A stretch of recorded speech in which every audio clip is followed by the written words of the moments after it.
네, 안녕하세요.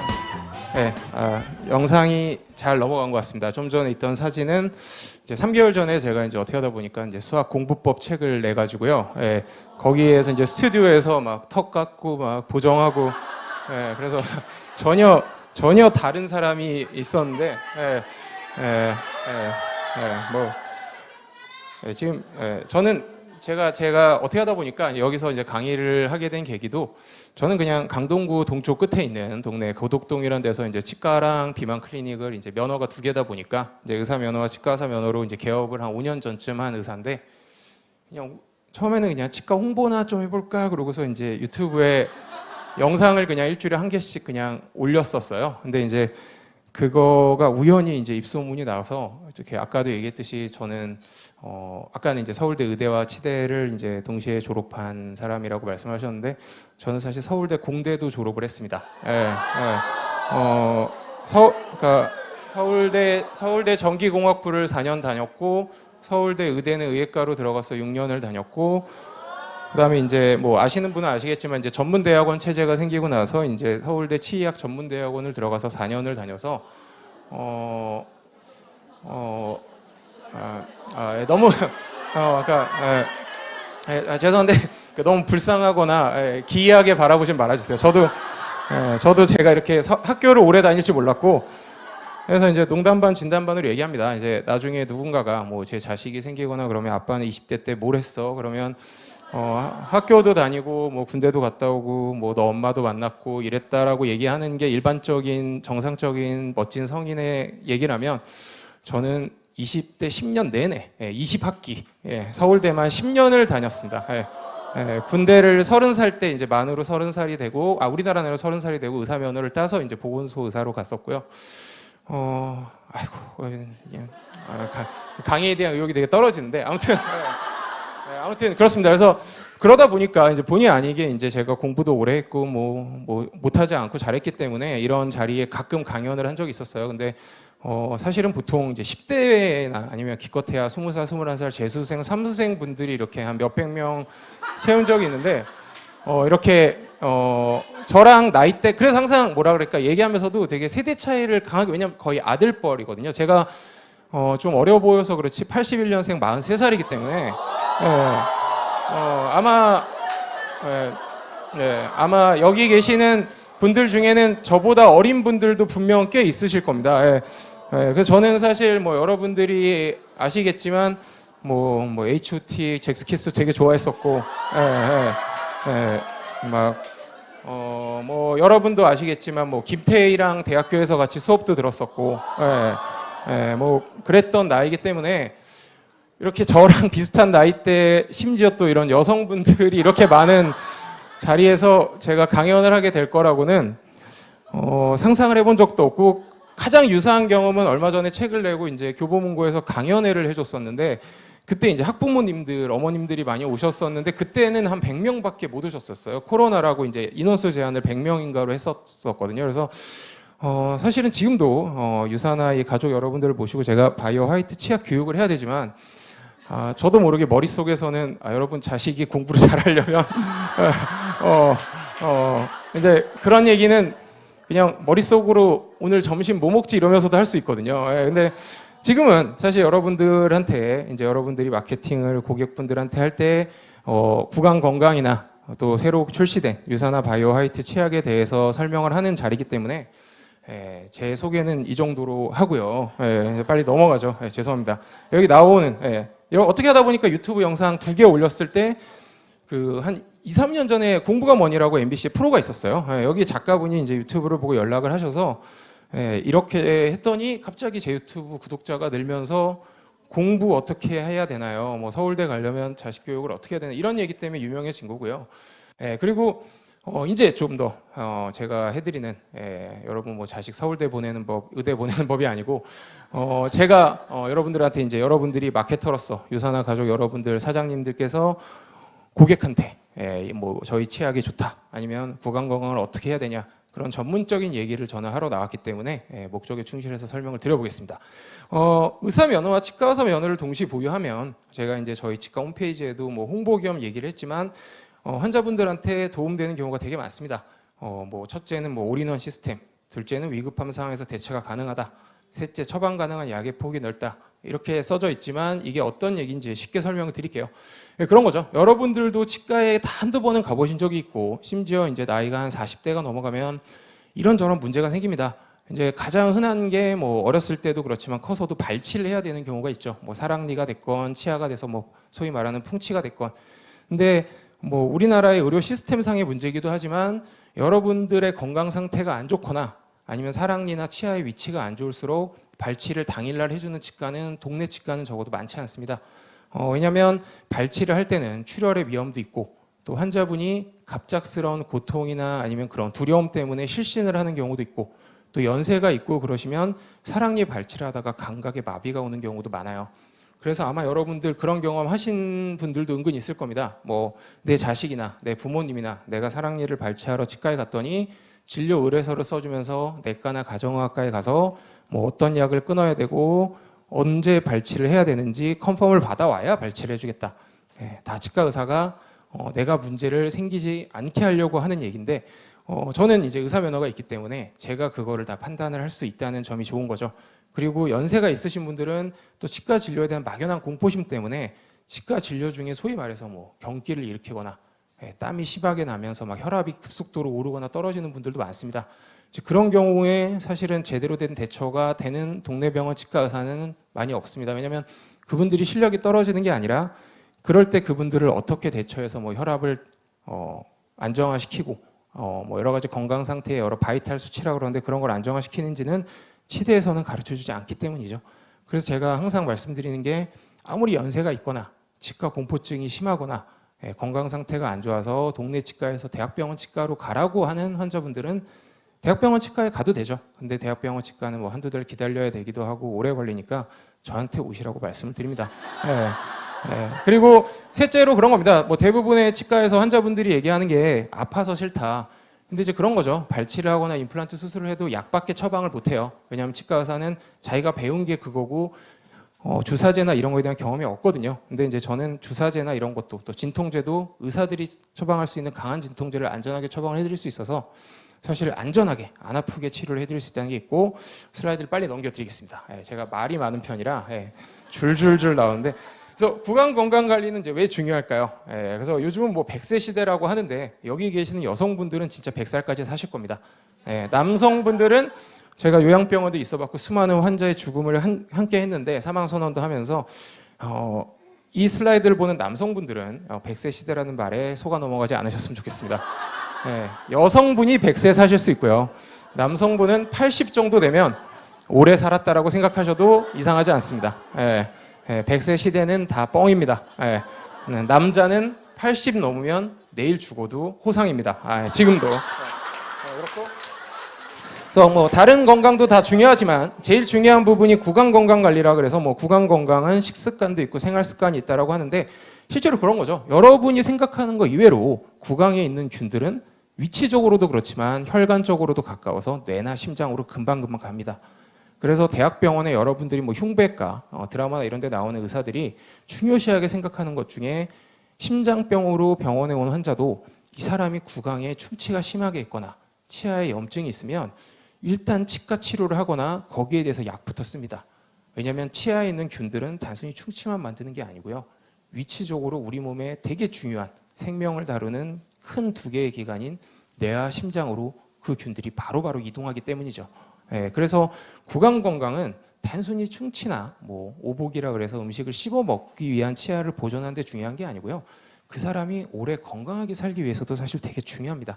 이 사실을 아셔야 되고, 구강 건강을 위협하는 뭐 5가지, 그래서 대표적으로 충치, 잇몸병, 구내염, 구취, 백태가 있는데 이거에 대해서 제가 간단하게 앞으로 설명을 좀 드릴 겁니다. 그래서 일단은 뭐 치아의 구조를 한번 설명을 드릴 텐데, 대부분의 분들은 치아가 그냥 한 재질로 이루어져 있는 걸로 알아요.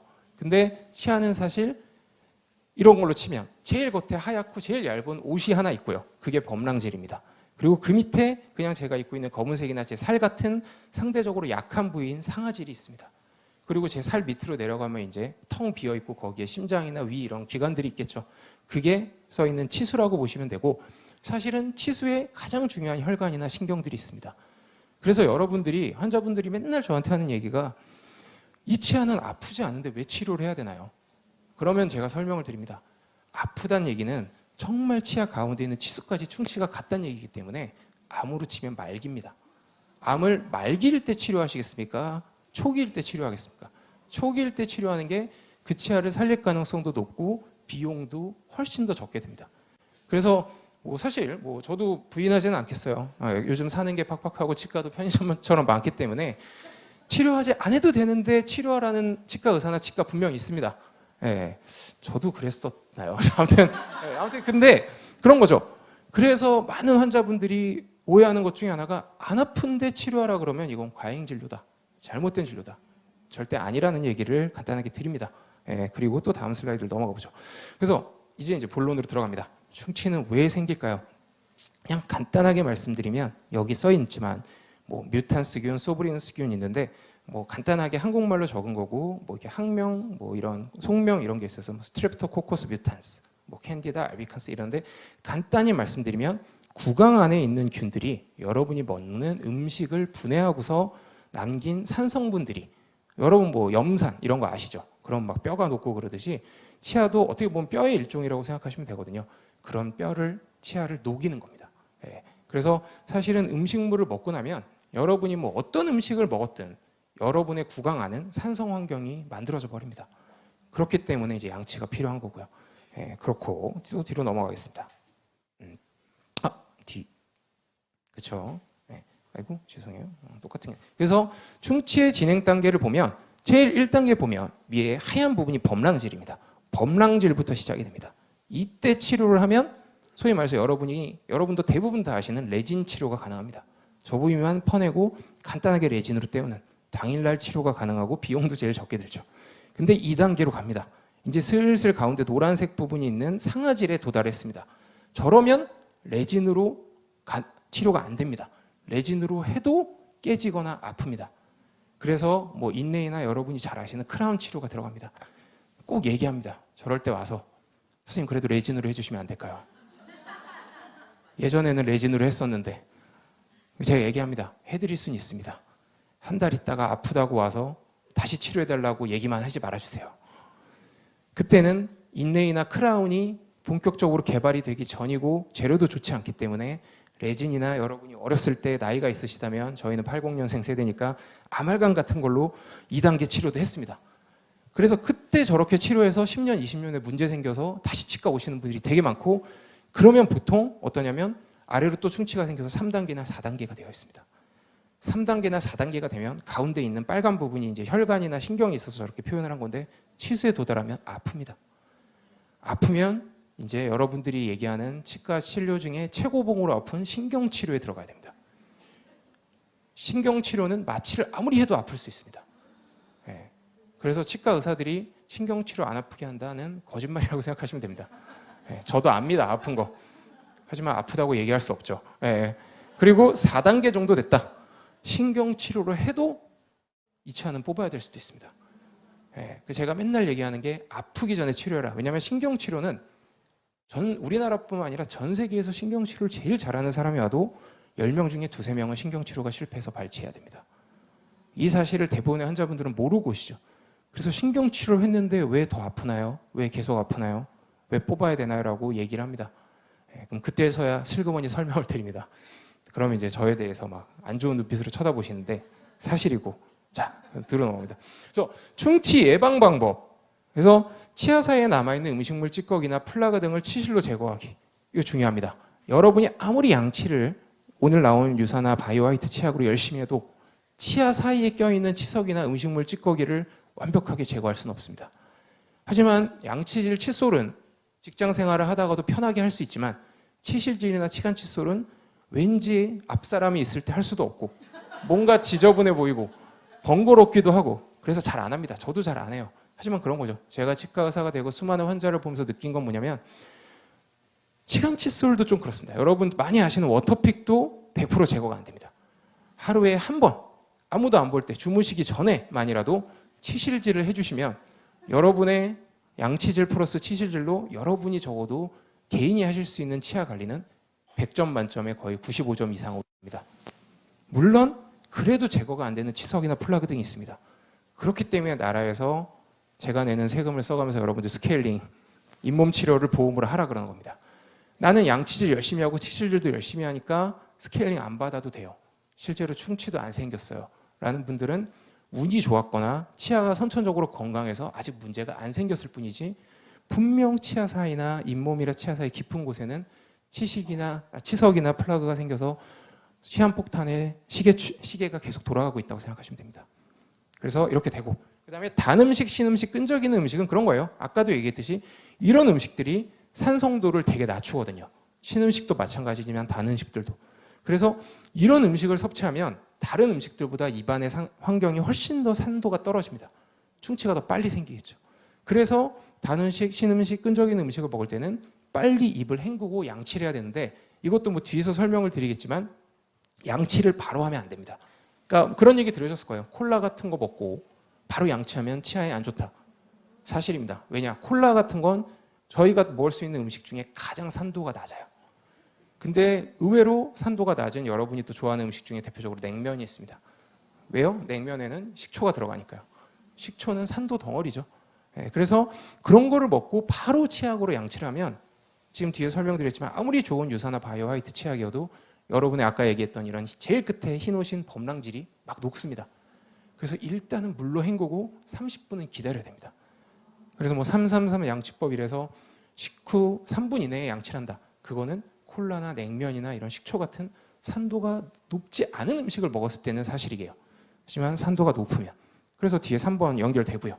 그리고 4번 6개월에 한 번 치과 검진 받기. 아까도 얘기했듯이 아무리 양치질 치실 열심히 해봤자 스케일링 안 하면 제거가 절대 안 되는 치석이나 플라그들이 있고, 사실 나라에서는 1년에 한 번 보험을 해주기 때문에 스케일링 치과 1년에 한 번 가면 되는 거 아니야 생각하시는 분 많은데, 충치가 진행돼서 문제를 일으키는 평균적인 시간은 6개월입니다. 그러니까 1년 있다 가면 이미 충치가 1년 전에는 깨끗이 없었는데 진행을 했을 가능성도 꽤 많아요. 실제로 그런 분들이 막 놀라서 얘기를 합니다. 1년 전에 괜찮았는데 6개월 간격이 제일 이상적이라는 거. 그 다음으로 또 넘어갑니다. 그래서 잇몸병이라는 걸 또 얘기를 드리는데, 사실 치은염과 치주염을 헷갈리는 분들이 되게 많은데 차이는 이 그래픽에도 나와 있지만 깊이 차이입니다. 치은염은 알기 쉽게 표현하면 그냥 손 겉에 있는 피부에 찰가상 같은 게 생겨서 딱지가 그냥 내린 상태라고 생각하면 되고요. 치주염은 어떠냐? 염증이 너무 심한데 스케일링이나 치주 치료를 받지 않아서 계속 골반 들어가서 안에 있는 뼈가 드러난 상태, 즉 잇몸뼈가 드러난 상태입니다. 그래서 보통 어떠냐? 여러분들 모르긴 몰라도 10분 중에 7, 8분은 치은염은 다 갖고 있습니다. 치은염은 마치 감기와 같아서 내가 잠을 좀 못 자거나 스트레스를 받거나 해서 면역력이 떨어지면 감기에 걸리듯이 잇몸이 좀 붓거나 아파요.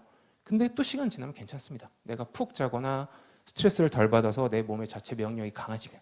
근데 이런 게 반복되는데 스케일링이나 치주 치료를 안 받고 또 심지어 양치나 치실질을 소홀히 하면 염증이 아래로 내려가서 이제 치주염이 돼서 잇몸뼈가 슬슬 녹기 시작합니다. 그럼 이때 여러분은 아프다고 느끼고 치과에 옵니다. 그럼 제가 얘기하죠. 잇몸 염증이 심합니다. 그러면 아픈 지 며칠밖에 안 됐는데 왜 심한가요? 네.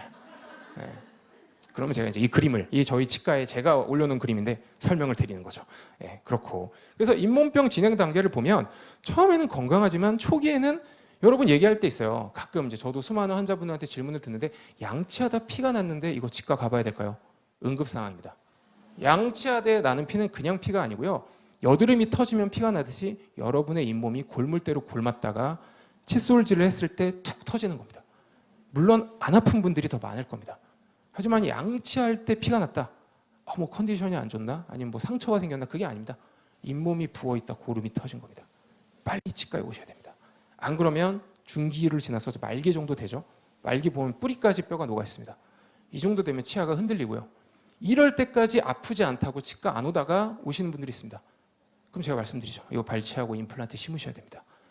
그럼 깜짝 놀랍니다. 그리고 저를 돈만 아는 치과 의사로 쳐다보죠. 그럼 제가 이 그림을 보여드리면서 이때 오셨어야 됐고 이때가 최소 6개월 전일 겁니다라고 얘기를 드립니다.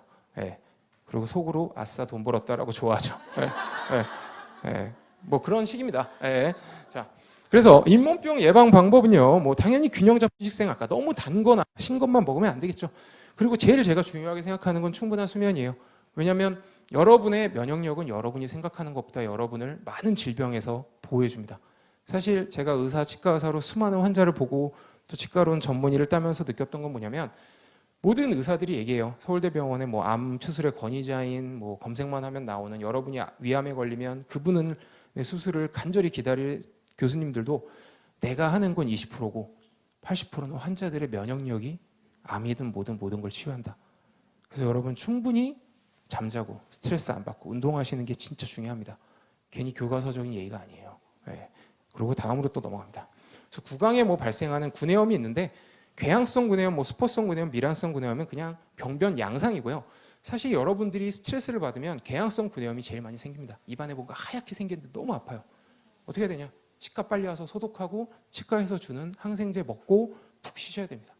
그러면 낫습니다. 수포성은 바이러스로 이루어지는 거고, 미란성은 뭐 어떤, 이것도 역시나 바이러스인데 뭐 홍반 바이러스 이런데, 이건 사실 중요한 건 아니고요. 구내염이 발생했다.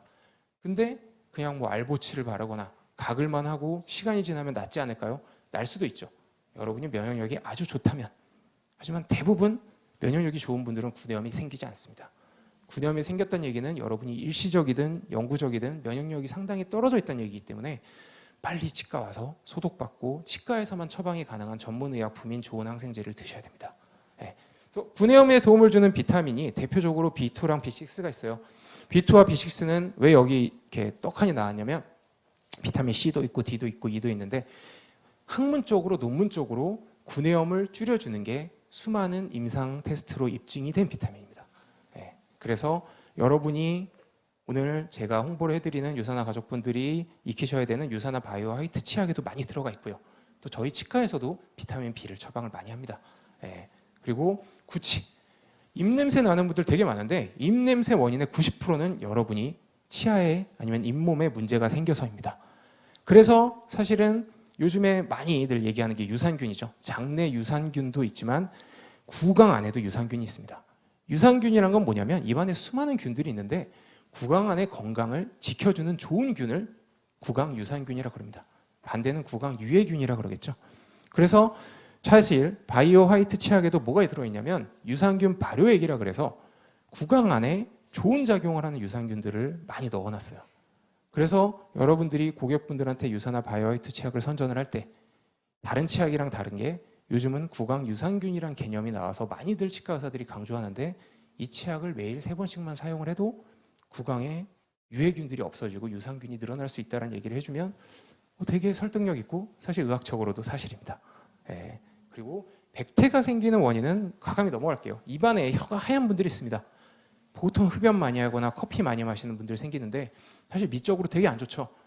치료 가능합니다. 대신에 뭐 구강 클리너나 가글액이나 약을 드셔야 되는 거고, 백태가 많이 낀다, 뭐 황태, 설태가 낀다.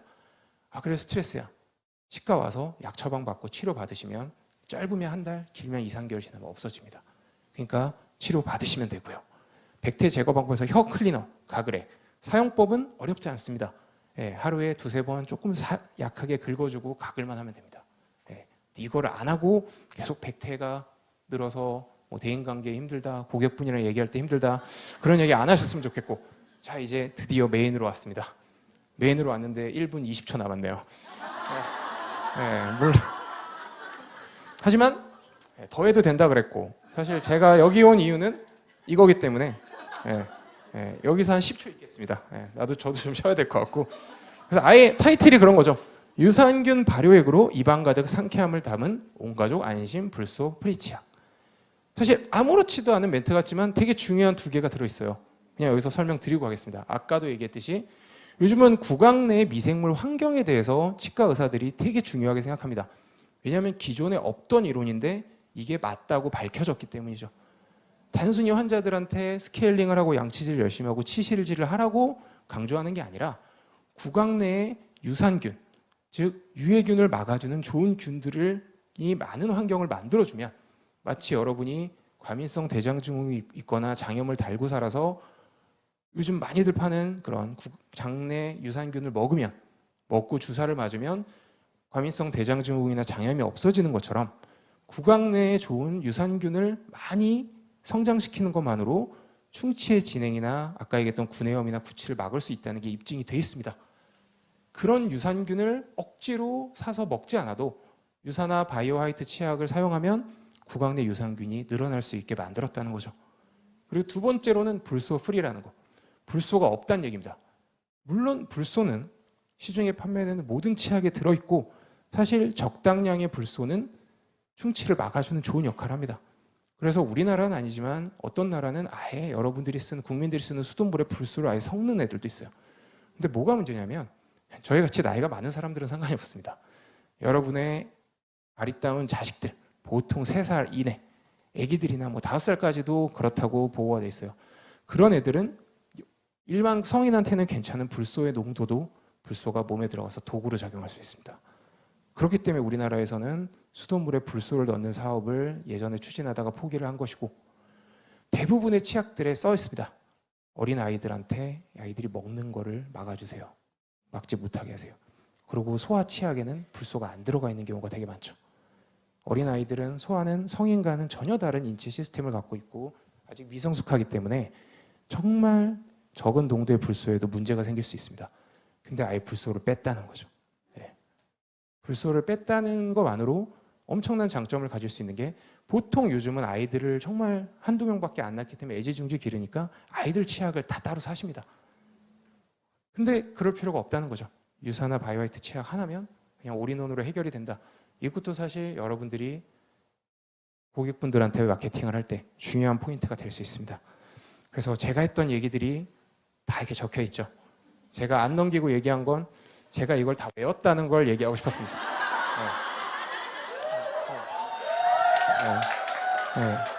돈을 받고 강의를 하는 사람이라면 실제로 저는 이 치약을 지난 2주간 사용을 해봤어요. 2주 전에 갖다 주시고 쓰라고 하더군요. 저는 사실 30년간 주겸 치약을 썼기 때문에 사실은 치약을 잘 바꾸기 싫습니다. 하지만 써봤어요. 그래서 제가 느낀 건 뭐냐면 여러분들은 모르시겠지만 치약에는 기본적으로 연마제라 그래서 이렇게 치아의 표면을 깎는 물질이 들어있습니다. 왜냐하면 치아 표면에 붙어있는 끈적한 음식이나 치석을 깎아내야 되거든요. 근데 뭐가 문제냐? 연마제의 성분이 세면 셀수록 치아에 미세한 실금이나 손상을 줄 가능성도 있습니다. 그래서 여러분들 지금도 집에 가서 아니면 핸드폰으로 치아를 앞니만 자세히 봐도 미세한 실금들이 되게 많습니다. 이게 여러분이 치아가 약해서 그런 게 아니고요. 오랜 세월 연마제가 든 치약으로 칫솔질을 많이 해서입니다. 근데 얕은 실금은 사실 크게 문제는 안 돼요. 근데 그런 거죠. 이런 실금이 쌓이다 커지면 그 치아는 뽑아야 될 수도 있거든요. 그런데 바이오화이트 치약은 그 연마제가 들어있지 않진 않아요. 왜냐하면 연마제가 안 들어있는 치약은 효과가 없거든요. 근데 뒤에도 얘기하지만 정말 작은 입자들로 연마제를 만들어서 제가 일단 바이오화이트 치약을 2주간 쓰면서 느꼈던 게 정말 부드럽습니다. 뭔가 나를 긁는다는 느낌이 잘 안 들어요. 그래서 사실 일반 치약을 쓰시다가 유사나 바이오화이트 치약을 쓰면 이게 양체질이 되고 있나? 라고 생각이 들겠는데 사실은 그런 거죠. 되고 있나라는 생각이 드는 게 정상적인 겁니다. 막 빡빡빡 소리가 나고 막 누가 봐도 치약이 막 온몸을 휘감고 있는 것 같다. 이미 여러분의 치약의 연마제와 불소가 여러분을 죽이고 있다고 생각하면 됩니다. 아무튼 그렇습니다. 그리고 치약에는 여러 가지 합성 물질들이 많이 들어가 있어요. 왜냐하면 어쩔 수 없이 치약의 향기도 좋게 해야 되고 하고 났을 때 입안을 이렇게 화하게 뭔가 청결한 느낌을 주게 해야 되니까 어떤 향기가 나는 물질 또 홀스 뭐 이런 사탕처럼 입안을 이렇게 느낌을 좋게 하는 물질들이 들어가 있는데 다 좋은 거죠. 근데 문제는 그런 인공 합성 물질들은 인공이기 때문에 뭔가 다 안 좋은 부작용이나 몸에 흡수돼서는 안 되는 물질들이 들어가 있습니다. 그러니까 여러분들한테 치약 먹지 말라 그러는 겁니다. 특히 애들한테. 근데 유사나 바이오화이트 치약은 여기 써 있듯이 알로에베라, 코코넛 오일, 히말라야 소금, 페퍼민트 오일 이게 뭔가 싶겠지만 다 그런 역할들 여러분의 입안의 향기를 돋게 하고 또 입안을 상쾌하게 만드는 물질들인데 인공 합성 물질을 대체할 수 있는 천연 물질들을 다 넣어놨어요. 그러니까 인공 물질들이 거의 없는 거죠. 그러니까 먹어도 되는 겁니다. 물론 뭐 그렇다고 먹을 이유는 없겠죠. 하지만 그런 거죠. 그러니까 임산부나 어린이들도 안심하고 사용할 수 있다. 이 치약 하나면. 그러니까 막 그런 분들이 있어요. 임신했는데 어떤 치약을 써야 될까요? 막 고민하시잖아요. 사실 임신했을 때 쓰는 치약이 있습니다. 근데 그런 거죠. 유산호 바이오화이트 치약 써라라고 얘기하면 되는 겁니다. 예, 다 그 얘기를 하고 있고요. 자, 빨리 하라고 하니까 바이오 화이트 치약의 효능 효과입니다.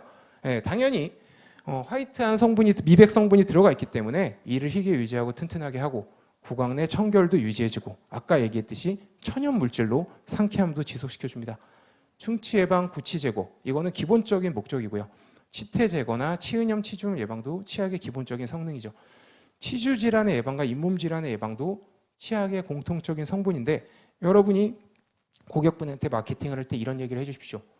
치주 질환과 잇몸 질환의 예방의 가장 기본은 아까 얘기했듯이 인공적인 물질이 최대한 없어야 되는데 인공적인 물질이 가장 없는 치약이 저희 유산화 바이오 화이트 치약이다. 그렇게 얘기해 주면 됩니다. 예. 그리고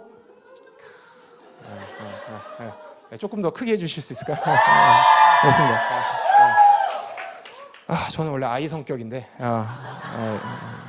요즘 유튜브 시작하고 2년 지나니까 약간 관종이 돼가지고 같습니다. 좋은 게 아니에요. 아무튼 빨리 하겠습니다. 유산균 발효. 아까 제가 여러 번 얘기했는데 천천히 사진도 찍으시라고 좀 냅두면서 읽어드리겠습니다. 아까도 얘기했듯이 구강 내 유해한균은 줄이고 유익균 증식에 도움이 됩니다. 그래서 구강 마이크로바이옴이 어떤 단어냐라고 어려워하실 텐데 그런 거죠. 구강 내 미생물의 환경을 그냥 어려운 말로 마이크로바이옴이라고 하시면 됩니다. 그래서 유산균과 유해균이 섞여 있는 게 마이크로바이옴인데 그거를 유해균을 최대한 줄이고 유산균을 최대한 늘려서 양치를 조금 덜해도 심지어 충치나 치주 질환이 안 생기게 만들어줄 수 있다는 거죠. 그리고 입안이 마르지 않다. 이것도 제가 여기 나왔으니까 설명을 드리면 바이오화이트 치약을 2주간 사용하면서 느꼈던 게 양치 후에도 입안이 되게 뭔가 습하게 유지가 돼요. 사실 입안이 건조한 건 여러분이 느낄 때도 기분이 안 좋지만 구강 건강에 최악입니다. 막 침을 줄줄 흘리는 애들 보면 어렸을 때 쟤는 왜 저래 그러잖아요. 근데 저는 얘기합니다. 쟤는 충치가 안 생길 겁니다. 입안에 계속 세척이 되고 있는 거거든요. 그래서 침을 많이 흘린다. 우리 아이가 물론 바보스러워 보일 수는 있겠지만 구강 환경이 너무 좋다라고 생각하시면 되고 실제로 암 환자나 백혈병 환자나 이런 분들의 중요한 특징 중에 하나가 구강이 매우 건조해집니다. 내가 입안에 침이 안 나온다. 내가 어딘가 몸이 안 좋아지고 있거나 노화가 됐구나라고 생각하시면 되고요. 코코넛 오일, 아까 얘기했던 천연 물질 중에 하나인데 계면활성제가 뭐냐면 비누 같은 거예요. 입안에 있는 기름 덩어리 같은 걸 닦아주려면 비누 같은 계면활성제가 필요한데 이거야말로 진짜 몸에 안 좋은 성분이 들어갈 수도 있는 인공물질이거든요. 일반적인 계면활성제는. 근데 그걸 코코넛 오일에서 추출을 했다는 거죠. 그러니까 얼마나 안전하다는 얘기입니까? 그리고 알로에베라도 마찬가지입니다. 알로에베라는 이미 치유 능력이 있어서 알로에베라를 상처난 피부에 바르고 이렇게 사용하시는 분들이 많을 텐데 그 성분을 일부 치약에 넣어준 것만으로써 치아에 나 있는 미세한 손상된 부분들을 알로에베라가 마치 후시딘 연고처럼 치유를 해준다는 거죠. 후시딘 연고를 입안에 바를 수는 없지만 유산화 바이오화이트 치약으로 그 효과를 얻을 수 있다는 거. 예. 이것도 충분히 의학적으로 입증된 얘기고요. 히말라야 소금도 사실은 그런 겁니다. 소금이라는 게 왜 제일 중요하냐면 왜 주겸 치약이 나왔을까요? 이것도 얘기 드리자면 입안에 소금이 들어가면 침이 분비가 됩니다. 그러니까 사실 소금의 가장 큰 역할은 입안을 습하게 만들어서 입안에 있는 지저분한 물질들을 닦아내는 거예요. 근데 그거를 인공적으로 만든 소금이나 어디서 굴러온지도 모르는 소금을 넣은 게 아니라 히말라야 소금을 넣었다는 거죠. 사실 히말라야 소금이 좋지는 않을 수도 있을 겁니다. 하지만 적어도 몸에 해롭지는 않다는 거죠. 사실 주겸 치약도 그런 얘기가 된 적이 있어요. 주겸이 절대 싼 소금이 아닌데 그 치약에 진짜 100% 주겸을 넣느냐? 저는 아닌 걸로 알고 있거든요. 아무튼 그렇습니다. 그리고 페퍼먼트 오일 블렌딩. 이거는 아마 양치하고 입안에 그런 좋은 향기가 나는 효과를 내주는 건데 사실 되게 중요하죠. 또 구취가 어느 정도 있는 분들은 양치 후에 입안에서 굳이 구취 제거제나 이런 걸 넣지 않아도 실제로 향기가 입에서 납니다. 제가 2주 써보니까. 그러니까 만약에 안 났다면 별로 안 나던데라고 얘기를 했을 텐데 생각보다 되게 좋은 냄새가. 그게 페퍼민트 향인지는 저도 잘 몰라요. 근데 향기가 납니다. 그것도 알려주시면 되고요.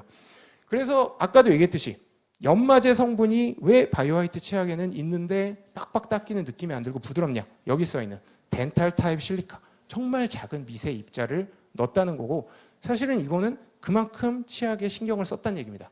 이렇게 미세한 입자를 만드는 것도 엄청난 비용과 시간이 들고 그거를 치약에 섞는 것도 사실 쉬운 일은 아니거든요.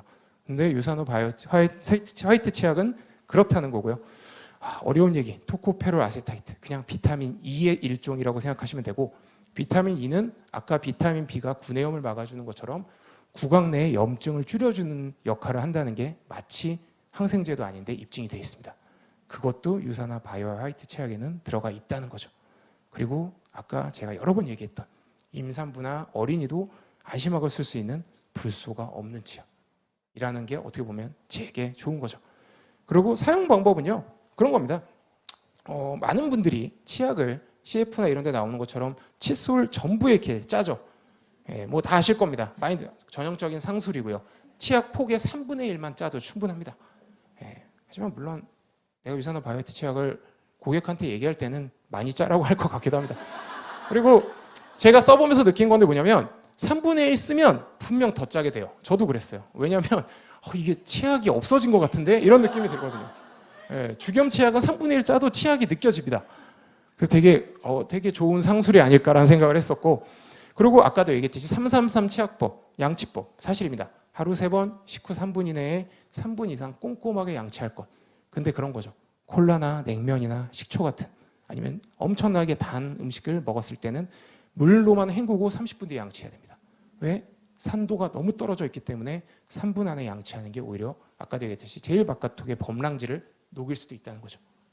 자, 이제 구강 건강에 도움이 되는 영양제들도 유산화 측에서 판매를 하고 있습니다. 이런 것들도 여러분 사장님들이 다 어느 정도 마케팅을 하셔야 되는데, 당연히 치아는 뼈랑 비슷한 성분이기 때문에 뼈의 구성 성분인 비타민 D와 칼슘제도 필요하고요. 아까도 얘기했듯이 비타민 B, 구내염을 예방해주는, 또 비타민 A는 구강의 점막 손상, 아까 얘기했던 궤양성 구내염, 이런 것들을 막아주는 게 의학적으로 입증이 되어 있습니다. 그리고 비타민 C는 사실 잇몸 건강에도 중요하지만 우리 몸의 면역력을 높여주는 데는 비타민 C가 최고입니다. 그래서 제가 제 유튜브에서도 원장님은 43살인데 어떻게 이렇게 어려 보이시고 건강하나요? 비결이 뭔가요? 딱 하나 합니다. 매일 아침마다 비타민 C를 1000ml씩 먹습니다. 그걸 20년간 한 거 빼면은 술, 담배도 했고 단 것도 먹고 치킨도 좋아합니다. 그렇게 얘기를 해드립니다. 아무튼 그렇고요.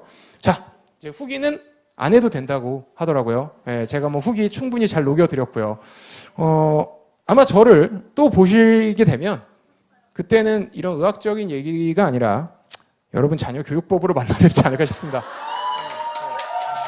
뭐 어차피 의뢰를 받아 나왔지만 물러가면서 말씀드리면 서울대를 14년 다녔기 때문에 제 유튜브의 제목은 서울대 14년 서준석 TV입니다. 그리고 저는 돈을 목적으로 유튜브를 운영하지 않기 때문에 어떤 질문에도 답글을 달아드립니다. 왜냐하면 여러분들이 달아드리는 질문이 저한테 돈도 지불하지 않는 일면식도 없는 타인이 아니라 20, 30년 전에 정말 맨 땅에 헤딩하면서 어떻게든 공부를 열심히 하고 싶고 어떻게든 서울대나 의대를 보내고 싶어서 정말 둘이서 머리를 싸매고 고생했던 20, 30년 전에 저와 저희 어머니 같다고 느껴지기 때문이에요. 그래서 혹시 공부 관련 질문이 있다면 제가 너무 늦었기 때문에 질문을 못 받으니까 제 유튜브에 와서 질문을 달아주시고 뭐 돈 드는 거 아니니까 구독도 눌러주시면 조금은 도움이 되지 않을까 싶습니다. 네. 이만 물러가겠습니다. 서준석이었습니다. 감사합니다.